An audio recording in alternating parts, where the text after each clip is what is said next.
This is a painting demonstration for your gond fish. Before painting, you are adding little accents of color with regular crayons.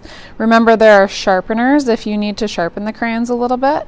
And then also, don't forget to add your white lines using a white crayon, or you may use a white pastel as long as we don't mix crayons and pastels when we put them away. Right now I have my lines on there. They're a little tough to see on the camera. Sometimes if we tip it, we can see it a little bit. Make sure to press hard so it shows up. Sometimes we have to add a little extra water in our paint in order for our white lines to show up, because sometimes the watercolor's a little thicker.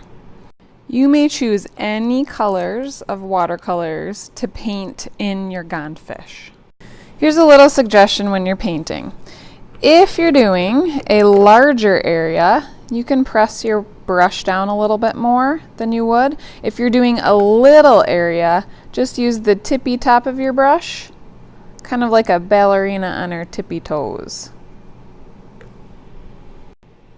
When you're painting your background for your fish, I would say it's probably a good idea to carefully outline your fish, so that way you don't have any white spots in between your fish and your background area.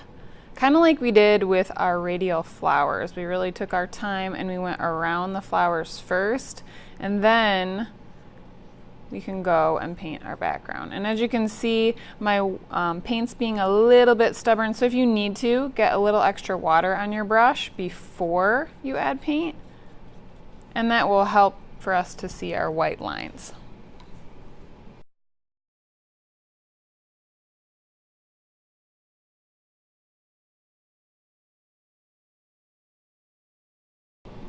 When you're painting on the inside where your fish is, you want to be really careful, and like always, we need to remember to have paper towel handy so that we can blot our brush every single time we switch colors, because we don't want that dirty water getting in our paint. So whatever colors you want to use are fine. If you accidentally bump the crayon area, you should be okay, because crayon will resist the paint. So do a really nice job and paint in your whole fish.